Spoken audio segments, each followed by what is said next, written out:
All right, fellow gardeners. If you're anything like me, you're probably looking at your garden with a hint of envy for all those beautiful flowers that'll take forever to bloom if you don't do something about it. And guess what?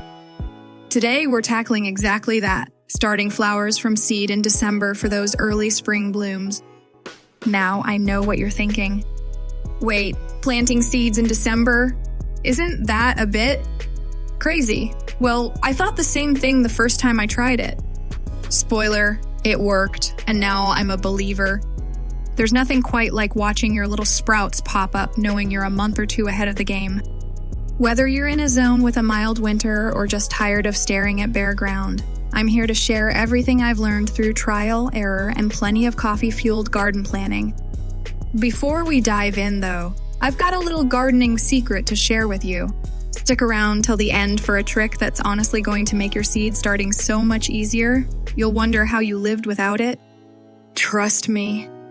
I've been in your shoes, starting my gardening journey with no clue, killing a few plants here and there, and trying out every gardening tip I could find on YouTube.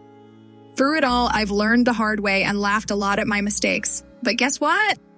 If you're looking for the quickest way to set yourself up for a seriously amazing spring garden, you've come to the right place. Okay, let's get our hands dirty, figuratively, and maybe literally. Because if you want those early blooms, you're going to need to get a little ahead of the game. Let's get started. When it comes to flowers that are ideal for planting in December, pansies immediately come to mind.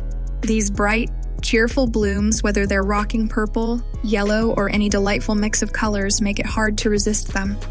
Pansies seem to practically beg to be planted. In fact, if I could choose just one flower to brighten up my garden early in the spring, I'd go with pansies, hands down. There's just something about the colors and delicate shape of the petals that makes everything seem a bit more joyful. Why pansies for December? Pansies are perfect for cold climates, as they're able to handle frost and chilly temperatures. In fact, they thrive in this kind of weather. Starting them in December might seem early, but it's totally worth it because these flowers give you your first spring color, often even before your tulips start sprouting. It's like getting the jumpstart you need to spring right into the season. Trust me, having pansies bloom early just feels so satisfying, like getting a sneak peek of all the beauty that's to come. Starting pansies indoors is easy, and I've learned a few helpful tricks over the years to get the best results. First, make sure you're using a high-quality, well-draining seed starting mix. Pansies love well-moistened soil, but they don't like to sit in waterlogged conditions, so make sure it drains well. The seeds should be placed on the surface of the mix, and you want to barely cover them with soil because they're little light lovers. Keep them somewhere where they'll get plenty of bright, indirect light, but avoid direct sunlight as it can be a bit harsh for them during the early stages. Ideal temperatures for germination are around 60°F to 70°F.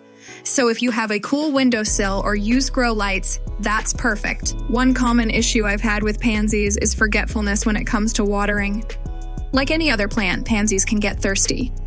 The worst thing is having all your seeds finally germinate, and then whoops, I miss a couple of waterings. The poor sprouts start wilting in the dry soil, looking pitiful.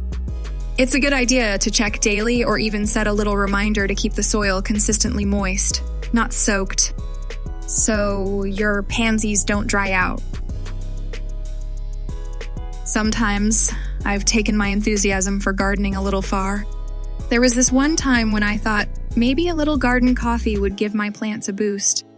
So I dropped a handful of pansy seeds into my cup of coffee, convinced they'd appreciate the caffeine. Or maybe just my creativity. Spoiler alert, the seeds didn't thrive in coffee. Moral of the story, just stick with watering. No fancy garden lattes needed. If you're looking for something a little quirky and extra colorful, Snapdragons are for you. These flowers have such a distinctive shape, sort of like a fox's mouth that snaps open when you pinch them. Plus, they come in a wide array of vibrant colors that are sure to make anyone smile. The first time I saw them in bloom, I was hooked. It's a little hard to forget that first wow moment. Why Snapdragons for December? Cold, hardy, and tough, Snapdragons do well even when the weather's not warm. They can stand a bit of frost, and starting them in December allows them to establish themselves indoors before they get their big spring show. As snapdragons love some cool weather before they bloom, the chilliness gives them an extra boost. So, go ahead and give them a head start for an amazing early spring bloom. When planting snapdragons, one of the things that tripped me up early on was thinking that seeds needed to be buried under the soil. Turns out, snapdragons actually need light to germinate, so all you need to do is gently sprinkle the seeds on the surface and give them a fine mist to keep things moist. Try a spray bottle for precise watering. The ideal temperature for snapdragons is around 65 F, so keep them in a cool, well-lit area, but don't go overboard with direct sunlight. Snapdragons are one of those flowers that can be a bit leggy if you don't give them enough light. I remember the first time I grew them, those little guys grew so tall and spindly that I seriously thought I was cultivating a snapdragon forest instead of just a few flowers. What happened? I forgot to give them enough light. Once I moved them closer to the window, they perked up and started looking a lot healthier. For the best growth, make sure they get 6-8 hours of light each day or use grow lights if you need to. My first snapdragon seedling round was a little crazy. I had a tray full of them, and I was convinced they would need a lot more room, so I started thinning them out as soon as they had a couple of leaves. But guess what? Turns out, I needed to do it way sooner. One lesson I learned the hard way was to thin out the snapdragons right away, or they end up suffocating each other under the weight of their own growth. Primroses have such a special place in my gardening heart. Their soft petals and pastel hues remind me of a light breeze and the promise of warmer days ahead. They're not just beautiful, they're tough too, which is why starting them in December just feels like a win. The bright colors give a little glimpse of what's to come, so it's like you're winning spring early by planting them indoors now. Why primroses for December? Primroses thrive in cold conditions and can handle frost better than most flowers. Starting them in December gives them a head start, so you're already well on your way to beautiful blooms by the time the weather warms up. And as we all know, flowers in spring are worth the wait, but primroses offer you a little hope and beauty right at the start of the season. It's like getting the first invitation to the spring party. For primroses, timing is key. These seeds require cold stratification, which means you'll want to give them a chill period before planting them in soil. I like to put mine in the fridge for 2-3 weeks to simulate winter temperatures. After that, they're ready to be planted in a good quality seed starting mix. Once planted, just give them plenty of light and make sure to keep the soil misted. Don't let it dry out completely. Keep them at around 55 F to 60 F to give them the best chance. Primroses tend to be picky about their environment, especially when it comes to moisture. Too much water and they'll start damping off, which is pretty heartbreaking after all the hard work of starting them. Too little water, and they'll grow weak and won't thrive. A balanced, consistently moist but not soggy environment is what you're aiming for. If the leaves start to yellow, pull back on the watering a bit. I made a huge mistake when I first tried to grow primroses. I treated them like little desert plants and cut way back on the watering, thinking they liked it dry. Spoiler alert, they did not. I learned quickly that primroses are more into a moist, cooler environment. Those little guys certainly gave me the side eye for my amateur mistake. All right, if you stuck around this far, I've got something special for you. A gardening tip I discovered that completely changed the way I start seeds indoors in winter. Here's the trick, a heating mat. Yeah, something as simple as a little heating mat makes all the difference. It keeps the soil warm, helps speed up germination, and just makes the whole process smoother. I was skeptical at first, but let me tell you, once I started using one, my seed starting took off in a way I didn't think was possible.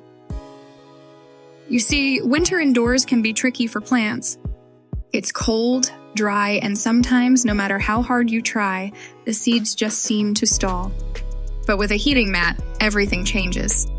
The warmth it provides helps create the perfect environment for your seeds to sprout much quicker than they would without it. But here's the kicker. It's not just the warmth, but the consistency. Heating mats usually provide a gentle, steady heat that ensures the soil temperature doesn't fluctuate wildly, which can mess with your plants. So they get a smooth start right from the beginning. Now, I know what you're probably thinking. Does it really make that big of a difference? Honestly, I didn't believe it either until I tried it myself. The first time I used it, I was amazed. The seeds started sprouting faster and they seemed stronger, healthier too. So if you're struggling with starting seeds indoors, or if you've never had much luck with indoor gardening in the winter, give it a shot. A simple heating mat could be just the breakthrough you need. There you have it, my top flower picks to start in December for those early blooms. We've covered a lot today, but hopefully you're feeling ready to jump into your seed starting journey. Remember, the key is to have patience, create the right environment, and most importantly, enjoy the process. And hey, if you've been feeling like your gardening journey has been a little off track lately, it's okay. Every gardener's had a failed plant or 2 or 10. Embrace your journey. Each setback leads to something new. Gardening is a path full of lessons, and it's all part of getting more connected with the plants that make our world so beautiful. So don't be hard on yourself if things don't always go perfectly. You're learning with every seed planted. Before I let you go, don't forget to give this video a thumbs up if you found it helpful, and be sure to subscribe for more gardening tips and tricks. I'm excited to continue this journey with you, and I've got lots more fun, helpful content lined up. Hit the bell so you never miss out on our upcoming videos. Next up, I'm going to show you how to manage garden pests without even lifting a finger. It's going to be a game changer for you, trust me. Let me know what you're growing this December in the comments. Have you tried starting flowers early? What's your go-to plant for winter? I'd love to hear about your garden struggles and wins. We all learn from each other, and your experience could help fellow gardeners along the way. Keep those thumbs green, and I'll see you in the next video.